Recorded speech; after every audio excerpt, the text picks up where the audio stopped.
മീൻ പിടിക്കുന്നതിനിടെ പാറക്കുഴിയിൽ വീണു മരിച്ച സുഹൃത്തുക്കളായ സഹപാഠികൾക്ക് നാട് കണ്ണീരോടെ വിട നൽകി. കഴിഞ്ഞ ദിവസം വൈകിട്ടോടെയാണ് നാടിനെ നടുക്കിയ ദുരന്തം സംഭവിച്ചത്. കളിക്കൂട്ടുകാരും അയൽവാസികളുമായ വരിക്കോട്ടിൽ മുനീറിന്റെ മകൻ ഫാദി അമൻ, വെള്ളിയത്ത് സമീറിന്റെ മകൻ അസ്ലഹ് എന്നിവരാണ് പാറക്കുഴിയിൽ മീൻ പിടിക്കുന്നതിനിടെ മുങ്ങി മരിച്ചത്.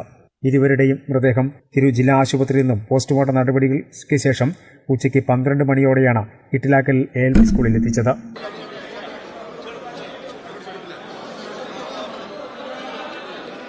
സ്കൂളിലെ വിദ്യാർത്ഥികളാണ് ഇരുവരും. സ്കൂളിൽ പൊതുദർശനത്തിന് വെച്ച മൃതദേഹത്തിൽ കായിക വകുപ്പ് മന്ത്രി വി അബ്ദുറഹ്മാൻ, ജില്ലാ panchayat vice president Smiji, Tanur block panchayat president Noushad Parappoothadam, Tanur ഗ്രാമപഞ്ചായത്ത് president VP Asker, E. Jayan, K. Muthukoya Thangal, Tanur ഉപജില്ലാ വിദ്യാഭ്യാസ ഓഫീസർമാരായ TS സുമ, ശ്രീജ തുടങ്ങി നിരവധി പേർ അന്ത്യോപചാരം അർപ്പിച്ചു.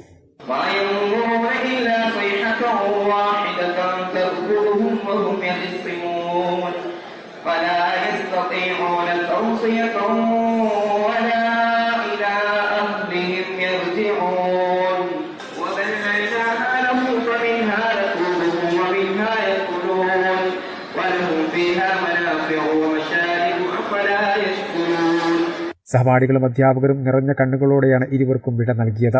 ശനിയാഴ്ച വൈകിട്ട് 4 മണിയോടെയാണ് പകര അയ്യായ റോഡ് കുണ്ടുംകുളത്തിലെ പാറക്കുഴിയിൽ മീൻ പിടിക്കുന്നതിനിടെ മുങ്ങി മരിച്ചത്. കൂടെയുണ്ടായിരുന്ന കുട്ടികൾ വിവരം അറിയിച്ചതിനെ തുടർന്ന് പരിസരവാസികളെത്തി ഇരുവരെയും മുങ്ങിയെടുത്ത് ആശുപത്രിയിൽ എത്തിച്ചെങ്കിലും ജീവൻ രക്ഷിക്കാനായില്ല. വിദ്യാലയത്തിലെ പൊതുദർശനത്തിന് ശേഷമാണ് ഇരു വീടുകളിലേക്കും എത്തിച്ചത്. തുടർന്ന് ഉച്ചയോടെ വൻ ജനാവലിയുടെ സാന്നിധ്യത്തിൽ പകര ജുമാ മസ്ജിദ് ഖബർസ്ഥാനിൽ മറവ് ചെയ്തു. കളിക്കൂട്ടുകാർക്ക് അടുത്തടുത്തായാണ് ഖബർ ഒരുക്കിയത്.